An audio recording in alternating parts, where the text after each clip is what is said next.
საქართველოს პარლამენტის ბიუროს ხდომა, რომელზეც უმრავლესობას უბლოკო სტატუსთან დაკავშირებით გაერთიანებული დემოკრატების ლიდერის ნინო ბურჯანაძის ინიციატივა უნდა განეხილა, ქორუმის არარსებობის გამო ვერ შედგა. პარლამენტის თავმჯდომარე კი ქართული ოცნების დეპუტატებთან დაკავშირებას ვერ ახერხებს. რა განცხადება გააკეთა თავად ბურჯანაძემ აღნიშნულ საკითხთან დაკავშირებით, მარიამ ღუჭაშვილი მოგიყვებათ. დღეს საქართველოს პარლამენტში განიხილება ჩემი და ჩემი თანაგუნდელების მიერ შეტანილი ინიციატივა საქართველოს უბლოკო სტატუსის შესახებ. კიდევ ერთხელ ვიმეორებ, რომ ეს არის უმნიშვნელოვანესი ინიციატივა. გაერთიანებული დემოკრატების ლიდერმა ნინო ბურჯანაძემ ეს განცხადება იქამდე გააკეთა, სანამ ცნობილი გახდებოდა, რომ ქორუმი არ შედგა. უმრავლესობა არ გამოცხადდა და უბლოკო სტატუსის შესახებ დეპუტატებმა ვერ იმსჯელეს.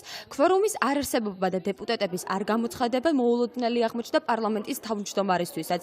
როგორც დავით უსუფაშვილმა ჟურნალისტებთან განაცხადა, მან ქართული ოცნების დეპუტატებთან დაკავშირებაც კი ვერ შეძლო. ქართული ოცნების ხელმძღვანელს ბატონ გიავოვსკის შევხვდიმე და ვისაუბრეთ შექმნილ ვითარებაზე და შევჯერდით, რომ დღეს ორშაბათს ჩავეტარებინა ბიუროს ხდომა, ასე რომ ჩემთვის უცნობია მიზეზი და მოტივი, რატომ ვერ შეძლეს კოლეგებმა მოსვლა.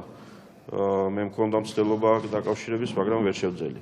ამის გამო ჩვენ მივიღეთ გადაწყვეტილება, რომ ბიუროს ხდომას გავმართავთ შევეცდებით ყოველ შემთხვევაში ზეგ 4 შაბათს 3 საათზე. მართველი გუნდის წარმომადგენლების თქმით კი კარგია მსგავსი მოდელი, თუმცა დღესდღეობით ქვეყნის მთავარი ამოცანა საქართველოს პროდასავლური კურსის შენარჩუნებაა. ჩვენ სამწუხაროდ მე მგონი ჯერჯერობით ეგეთ საშუალებები არ გაგვაჩინეთ. თუ ავიღებთ ჩვენ ამ გეს, რაც დავუშვეთ და ვეცდებით მივახლოვდეთ თქვა შვეიცარიულ ვარიანტს, ჩემთვის ეს არის იდეალური, მე ძალიან მომხრე ვიქნები მომის. ქორუმი ვერ შედგა, თუმცა ბიუროს ხდომაზე ეროვნული ფორუმის ერთ-ერთი წევრი ანი მიროტაძე იმყოფებოდა. მიროტაძის თქმით, იმ ინიციატივას, რომელიც ბურჯანაძემ გაამჟღავნა, მხარს არ დაუჭერს, რადგან ეს გარკვეულწილად ქვეყნის ინტერესებს ეწინააღმდეგება. საქართველოს ადგილი არის ევროპულ სივრცეში. რატომ ევროპულ სივრცეში? იმიტომ, რომ ევროპული ფასეულობები უზრუნველყოფს ჩვენი ქვეყნის განვითარებას, დემოკრატიული ინსტიტუტების განვითარებას, უსაფრთხოებას, ეკონომიკურ წინსვლას, კონფლიქტების მოგვარების პერსპექტივას. აქედან გამომდინარე,